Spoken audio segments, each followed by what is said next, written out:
Hello అండి, అందరు బాగున్నారా? ఇవాళ వీడియో వచ్చేసి పెళ్ళైన అమ్మాయికి అసలుకి ఆ అమ్మాయి సమస్య ఏంటో కనీసం 1% కూడా తెలియకుండా ఏదో చిన్న డిస్టర్బెన్స్ అయ్యి పుట్టింట్లోకి వచ్చి ఉన్న అమ్మాయికి తనకైతే వచ్చుండొచ్చు, లేదా వాళ్ళే ఇంకా పంపించుండొచ్చు, ఏదైనా కానివ్వండి. అసలు సమస్య ఏంటో తెలియకుండా దానికి గురించి జనాలు ఎలా మాట్లాడతారంటే, అమ్మాయి పొరపాటున గడప దాటి అడుగు పెట్టి బయటికి వెళ్తూ ఉంది, ఏదన్నా పని మీద బజార్కి వెళ్ళినా, ఒక వర్క్ చేసుకుంటున్నా, దారిలో కనిపించిన ఎల్లమ్మ పుల్లమ్మ వీళ్ళు చెప్తారు చూడండి, సర్దుకుపోవచ్చుగా సర్దుకుపోవచ్చుగా అంటారు.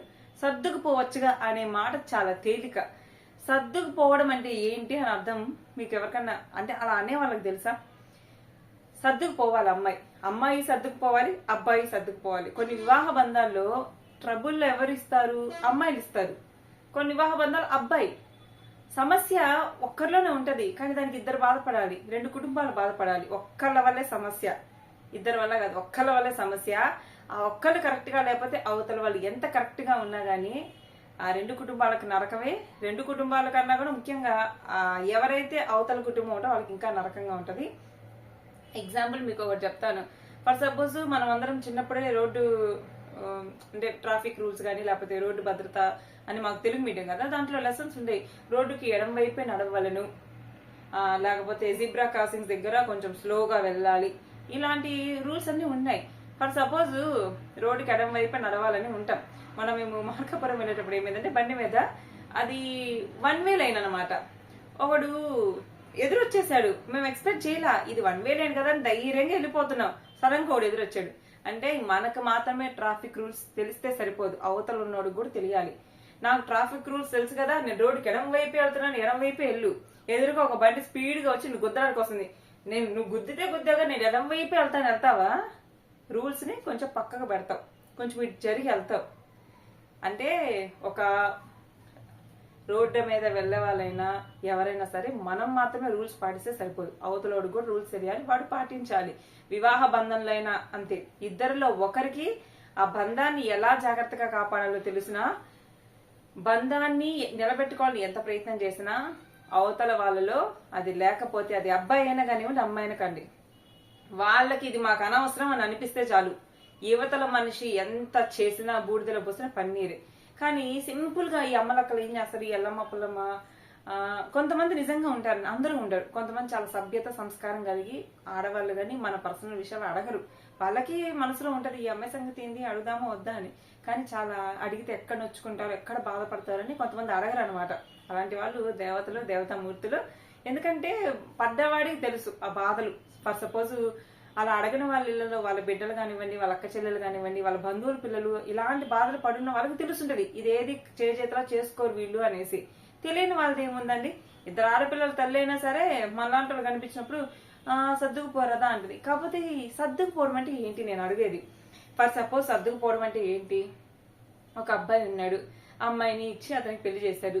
అతను చక్కగా జాబ్ చేసుకుని నెలకు ఎంతో కొంత సంపాదించి ఇంట్లో కావాల్సిన కిరాణా సరుకులు అన్ని కొనిపెట్టి భార్యకి ఏం కావాలో చూసుకుంటా, పుట్టింటికి పోనీయకుండా ప్రేమగా చూసుకుంటున్నాడు. వాడు ఎప్పుడో వారానికి ఒకసారి తాగొస్తాడు, తాగొచ్చి పిచ్చ కొట్టుడు కొడతాడు, లేదా వాగుతాడు అనుకోండి, లేదా తాగి ఇబ్బంది పెడతాడు. అంటే నేను క్రూయాలిటీ గురించి చెప్పట్లా, సరే తాగుతాడు, తాగి గమ్మున ఉంటాడు, ఎవరిని డిస్టర్బ్ చేయడు. అది అమ్మాయికి పెద్ద ప్రాబ్లం కాదు. కానీ మీకు ఒక విషయం తెలుసు, అన్ని కరెక్ట్గా ఉన్న అమ్మాయికి అదే ప్రాబ్లం అయింది. అంటే మనకున్న దాంట్లో మనం లోపాలు ఎత్తుక్కుంటూ ఉంటాం కదా, అదే పెద్ద ప్రాబ్లం అయింది. అక్కడ అమ్మాయికి మనం చెప్పాల్సింది సర్దుకుపో. వాడు కొట్టేవాడు కాదు, వారానికి ఒకసారి బాగా ఫుల్ కదా గమ్మును కొనుక్కుంటాడు. ఆ రోజు ఇంకా తిండి తిప్పలేకుండా వాడి లోపం వాడిదే.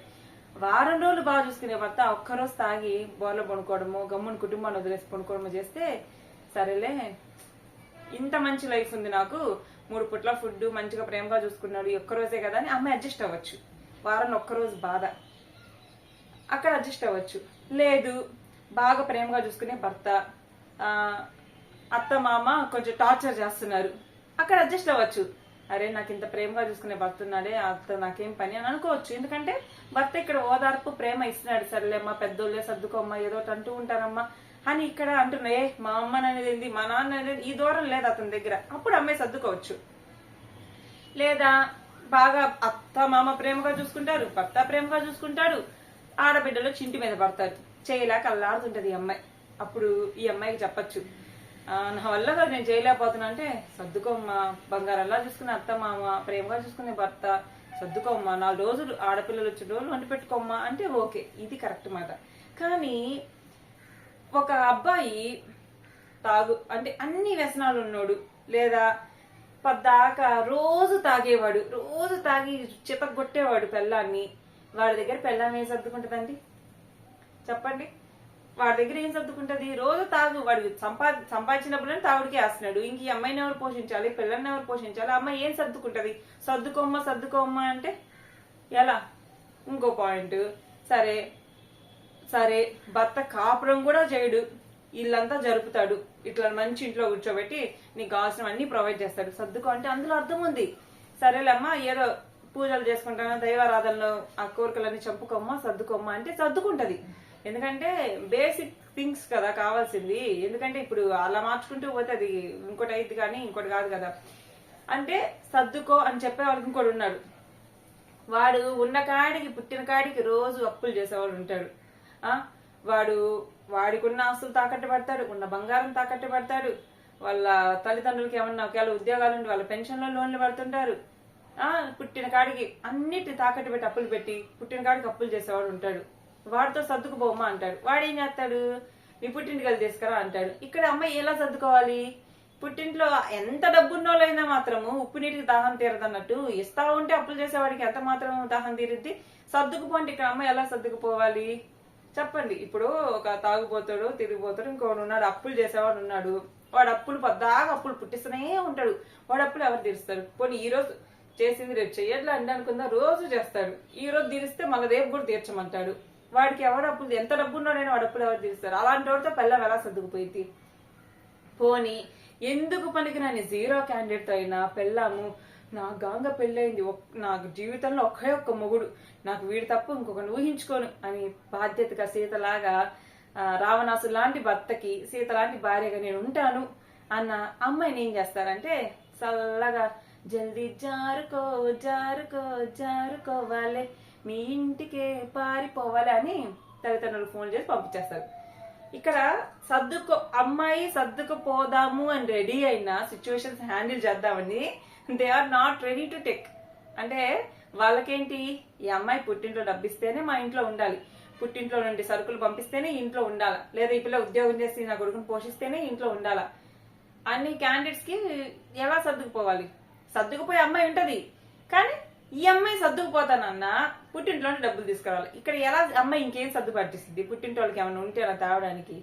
సో నేనేం చెప్తానంటే, అందరి వివాహ జీవితంలో సమస్యలు ఒకలా ఉండవు, ఒక్కొక్కరిది ఒక్క సమస్య. అమ్మాయిల గురించి కూడా చెప్తున్నా, నాట్ ఓన్లీ బాయ్స్, అమ్మాయిలు కూడా చాలా భర్తను ఇబ్బంది పెట్టే ఆడవాళ్ళు చాలా మంది ఉన్నారు. ఎందుకంటే ఇది ఒకే వర్షం కాదు, ఆడపిల్లలే కాదు బాధలు పడేది, మగపిల్లలు కూడా పడుతున్నారు చాలా మంది. ఎందుకంటే ఇది మనం అంటే నేను ఎప్పుడు వీడియోస్ చేస్తున్నా అమ్మాయిలదే సపోర్ట్ చేస్తున్నా అనుకుంటాను, అలా ఏం కాదు. నాకు తమ్ముడు ఉన్నాడు, మా నాన్న ఒక మగాడే, మా తమ్ముడు ఉన్నాడు, వాళ్ళందరినీ దృష్టి పెట్టుకుని మాట్లాడాలి కదా. సో చాలా మంది బాధ్యతగా చూసుకునే వాళ్ళని కూడా టార్చర్ పెట్టే వాళ్ళు ఉన్నారనమాట. ఒక భార్య, నా భర్త ఎలాంటి వాడైనా సరే జీవితాంతం ఇతనితోనే నేను బతుకుతాను సిద్ధపడినా గానీ వాడు రెడీగా లేడు ఈ అమ్మాయిని ప్రేమగా చూసుకోవడానికి. సో అలాంటి వాళ్ళకి ఇంకా కర్మ ఇంకా సమాధానం చెప్పింది. సో అలాంటి వాళ్ళు అమ్మాయి సర్దుకుపోతాను సరే, ఎట్టటోడో తాగుపోతాడో తిరిగిపోతాడో సరే, కాపురం కూడా చేయడు, వదిలేసే, ఇవన్నీ కాదు నేను సర్దుకుపోతానని అమ్మాయి రెడీగా ఉన్న అమ్మాయి నీళ్ళు ఉంచుకొని ఇంట్లోనే పంపించేస్తారు. పంపించేసి తీరా రివర్స్ లో గేమ్లు ఆడుతుంటారు. ఇంకా సర్దుకుపోవడం అంటే ఏంటో నాకు అర్థం కాల. అర్థం చేసుకోండి, ప్రతి ఆడపిల్ల గాని ఎవరైనా మీ చుట్టుపక్కల డైవర్స్ అయి ఉన్న వాళ్ళైనా సరే, ఏదో భర్తతో ఇష్యూ అయి దూరంగా ఉన్న వాళ్ళైనా సరే, అసలు ఆ టాపిక్ ఎత్తకుండా ఉండడం బెటర్. అవతల వాళ్ళ సమస్యలు మనం ఎక్కువ తెలుసుకోకుండా ఉండడమే బెటర్. సర్దుకుపోరాదా, చేసుకోరాదా, చూసుకోరాదా అని అనద్దు. ఇప్పుడు సర్దుకుపోయే వాళ్ళు, ఫర్ సపోజ్ వీళ్ళ మొగుడు అప్పులు చేసి డబ్బులు కట్టమంటున్నాడు, మీరు కట్టండి ఆ డబ్బులు. లేదా వాడు తాగి అమ్మాయిని పిచ్చకొట్టుడు కొడుతున్నాడు, రేపు ఆ అమ్మాయి చచ్చిపోతే దానికి దిక్కేవరు? లేదా హెరాస్మెంట్. ఒక మనిషి ఎలా చెప్పాలి మీకు, ఫర్ సపోజ్ ముళ్ళ కంప మీద మనం ఒక క్లాత్ వేస్తాము, ఆ క్లాత్ తీసేటప్పుడు ఎట్ట తీసినా చినికిద్ది. సరే ఈ ముళ్ళ కంపలో మనం కాలేస్తాము, ఇదంతా ముళ్ళ పొదలు కాలేస్తాము. ఆ ఆ కాలు మనం తీయాలి. ఒక అడుగు మనం జీవితంలో ముందుకెళ్ళాలి. ఇప్పుడు మనం దారిలో వెళ్తున్నాము, ముళ్ళ పొదల్లో కాలు వేస్తాము, ముందుకు వెళ్ళాలి. కాలు తీయాలా వద్దా? తీయాలి. సరే కాలు తీస్తున్నా ముళ్ళన్నీ గుచ్చుకున్నా, అబ్బా నొప్పిగా ఉంది కాలు తీస్తే అని కాలు తీయకుండా ఆగుతామా? తీస్తే ఇప్పుడు కాలు తీసామంటే ఆ 2 నిమిషాలు నొప్పి తీస్తాం, ముళ్ళన్నీ లాగేస్తాం, అయిపోయింది. కానీ తీయకపోతే దాంట్లోనే వదిలేస్తే ఇన్ఫెక్షన్ అయ్యిద్ది. మేబీ కాలే తీసేయాల్సి వస్తుంది. ఇన్ఫెక్షన్ ఎక్కువైతే ప్రాణాలే పోవాల్సి వస్తుంది. అర్థమైందా? విషయం ఏంటంటే మనం ఏమనుకుంటామంటే ఏదైతే విడిపోయే టైం ఉంటుందో అది ఇద్దరికి బాధ ఉండదు. మళ్ళీ చెప్తున్నా, ఇద్దరికి బాధ ఉండదు. ఇద్దరిలో ఎవరైతే నిజాయితీగా ప్రేమించారో, నిజాయితీగా బంధంలో ఉన్నారో వాళ్ళకి ఎక్కువ బాధ.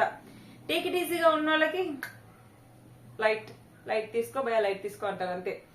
నిజాయితీగా బంధంలో ఉండి ఆ బంధాన్ని కాపాడుకుందాం అనే వాళ్ళకి బాధ ఎక్కువ. కానీ ఆ బంధాన్ని కాపాడుకుందాం అనే వాళ్ళు కూడా భరించి భరించి భరించి సహించి సహించి సహించి ఇక నా వల్ల కాదు, బంధం కన్నా నా ప్రాణం ముఖ్యం అనుకున్న వాళ్ళే గివప్ ఇచ్చేస్తారు. ఎంతగా ప్రేమిస్తారో వాళ్ళకి ఆ బంధము ముందు మనం బతుకుంటేనే కదా తర్వాత అవతల వాళ్ళ గురించి మనం ఆలోచించేది. మన ప్రాణం కన్నా ఏది ఎక్కువ కాదు. ఇదేదో రీసెంట్ గా చెప్పారంట దీంట్లో, కూతురు చచ్చిపోవడం కన్నా ప్రాణాలతో ఇంట్లో ఉండడం నయం అని అంటారు. అంటే అవతల చేతిలో పెట్టి వాడి చిత్రహింసలకి మానసికంగా శారీరకంగా చచ్చిపోయిన కూతురు కన్నా విడాకులో ఇంట్లో ఉన్న కూతురు బెటర్. అంటే ఎంతవరకు సర్దుకుపోవాలి? ఒక లిమిట్ ఉంటుంది దేనికైనా. అడ్జస్ట్ అవ్వు అని చెప్పే కాన్సెప్ట్ కి ఆలోచించండి. ఎంతవరకు సర్దుకుపోవాలి? వారానికి ఒకసారి తాగొస్తున్నాడు, సరే బూతులు తిరుగుతున్నాడు, సర్దుకుపోమ్మా, చెవులు మూసుకోమ్మా అను. వాడు ఉద్యోగస్తుడు, సరే బాగా చూసుకునేవాడు, వారం రోజులు బాగా చూసుకుంటాడు. ఆ రోజు తాగొచ్చేవాడు, లేదా రూపాయి సంపాదించినోడు, అప్పులు చేసేవాడు, ఇట్లాంటి వాళ్ళతో సర్దుకుపో అంటే అమ్మాయి ఏం సర్దుకుపోయిద్ది? పోనీ కుటుంబం, ఈ అమ్మాయి తరపు కుటుంబం ఆస్తులు అమ్మాయి చిన్న ఊరుకుంటారా? అప్పుడు ఊరుకోడు, అప్పుడు టార్చరే. ఉప్పు నీటికి దాహం తీరదు అన్నట్టు అలాంటి వాళ్ళకి ఎప్పుడు కూడా ఏది సరిపోదు. నిత్యం దేహి దేహి దేహి భవతి భిక్షా దేహి నిత్యం అడుగుతూనే ఉంటారు, అడుక్కుంటూనే ఉంటారు. సో సర్దుకుపో అనే మాటకి కూడా కొంచెం లిమిట్ ఉంటది. సర్దుకుపో అంటే నీ ప్రాణాలనే పణంగా పెట్టి గతంలో అన్నట్టు చచ్చినా బతికినా ఆడే ఉండు, మా ఇంటి గడప దక్కగా నా అమ్మ నాన్న ఉన్నారు. ఇప్పుడు వాళ్ళు అలా లేరు, మా కూతురు ప్రాణాలతో ఉంటే చాలు అనుకున్నారు. ఎందుకంటే మూర్ఖంగా అది అక్కడ వదిలిపెట్టేస్తారు. వాళ్ళు పెట్టే మానసిక హింసకి శారీరక హింసకి అమ్మాయి చచ్చిపోయిద్ది. ఇటు పక్క వీళ్ళకి చెప్పలేక వీళ్ళు చెప్తేనేమో పొమ్మంటారు, వాళ్ళేమో పొమ్మంటారు, మధ్యలో ఎటు వస్తుంది ఇంకా. అందుకని సర్దుకుపో అనే మాట అంత ఈజీ కాదండి. సర్దుకుపోయిద్ది చెప్పాను కదా, ఎలాంటి సిచ్యువేషన్ సర్దుకుపోలేదు. ఒక ఎదవ ఉన్నాడు, వాడు ఆ ఎదవ వాడికి చేతగాక ఫ్రెండ్స్ చేత తప్పులు చేయించాను అనుకుంటాడు. మరి అమ్మాయి సర్దుకుపో అంటే మీ అర్థం ఏంది? ఏ విషయాలుగా అమ్మాయి బయట పెట్టదు. కొన్ని పరువుకు సంబంధించినవి. ఎదవలు ఉంటారు కొంతమంది, వాళ్ళ ఫ్రెండ్స్ తో తప్పులు చేయమంటారు పిల్లల్ని, ఆ పిల్లం ఒప్పుకోదు. అట్లాంటివి కొన్ని బయట చెప్పుకోలేదు. అలాంటప్పుడు ఏమనుకుంటారు? అప్పుడు కూడా సర్దుకుపోండి అంటారా? అమ్మ నువ్వు తప్పు చేసినా, పొరపాటు చేసినా, ఒప్పు చేసినా నీ మొగుడి దగ్గర నువ్వే ఉండమ్మా, సర్దుకుపోమ్మా అని అంటది ఈ సొసైటీ. సర్దుకుపో అనే మాటకి కొంచెం లిమిట్ ఉంది. సర్దుకుపో అంటే నీ ప్రాణాలనే పణంగా పెట్టి సర్దుకుపో. తర్వాత ఈ అమ్మాయి పోతే వాళ్ళకే నష్టం, చక్కగా రెండో పెళ్లి చేసుకుంటారు. ఈ కడుపు కొత్త ఈ అమ్మ నాన్నకే. కానీ పెంచి అంతంత చదువులు చదివించి అంతంత కట్నాలు ఇచ్చి పెళ్లి చేసి శవాన్ని ఇంటికి తీసుకొచ్చుకున్నట్టు కాదు. సో ప్రాణం కన్నా ఏది ఎక్కువ కాదు. ఎంత గొప్ప వివాహ బంధం గొప్పదే. ప్రతి ఒక్క మనిషి జీవితంలో నాకు ఒకటే భర్త, నాకు ఒకటే భార్య అని అనుకుంటారు. ఎవ్వరు చేతిలో ఏది చేసుకోరు. కానీ రోజు mental torture, daily mental torture, మానసికంగా రోజు హింస, లేదా ఒకటే ఆలోచన, నిత్యం ఏదో టెన్షన్ గా గుండెల్లో రైళ్లు పరిగెడుతున్నట్టు ఎవరు బతకలేరు. టెన్షన్ వారానికి ఒక్కసారి పడగలరు, లేదా వారానికి 2 సార్లు. రోజు దాన్ని ఏమంటారు, గుండెల్లో రైళ్లు పరిగెడుతున్నట్టు, గుండె లబ్డప్ లబ్డప్ లబ్డప్. ఎప్పుడు ఏం జరిగిద్దో ఆ ప్రవర్తనకి వాళ్ళ విధానాలకి ఏం అర్థం కాక ఈ అమ్మాయి రోజు పడే మానసిక వేదన. ఇలాంటి హింస ముందు ఏమనుకుంటుంది అంటే, అమ్మో నాకు ఈ టార్చర్ వద్దు, ముందు నేను బతికితే చాలు, ముందు దాంట్లో బయటకు రావడానికి ట్రై చేస్తాడు. అది నేను చెప్పేది ఏంటంటే, ఏ బంధంకైనా ముందు ప్రాణం ముఖ్యం. ప్రాణాల్ని పణంగా పెట్టి ఏ బంధం మనకు అవసరంలా. మన ప్రాణాల్ని పణంగా పెట్టి అవసరంలా. ప్రాణాలే కాపాడుకోవాలి ముందు. మనిషి ప్రాణం బతుకుంటే ఇప్పుడు దూరం అవుతున్నాం, బాధపడతాము, బాధ ఉంటది. ఒక 5 years తర్వాత మళ్ళీ మనం సర్వైవ్ అయ్యి బతికి కొంచెం ఏదైనా నేర్చుకొని, ఏదైనా జాబో, ఏదైనా బిజినెస్, ఇంకేదైనా స్కిల్ నేర్చుకొని సక్సెస్ అయ్యాక మళ్ళా మనకంటూ లైఫ్ ఉంటది. అప్పుడు లైఫ్ ఇంకా చాలా అందంగా ఉంటది. అరే అప్పుడు నేను చచ్చిపోదాం అనుకున్నానే అని అనిపిస్తుంది.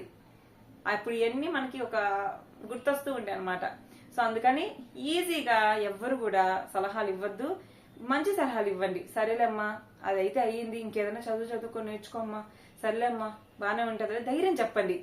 మీరు చేతనైతే ఆల్రెడీ బాధలు మానసికంగా బాధ అనుభవించి మానసిక క్షోభ అనుభవించిన వాళ్ళని మళ్ళా మీ మాటలతో గుచ్చు చంపద్దు.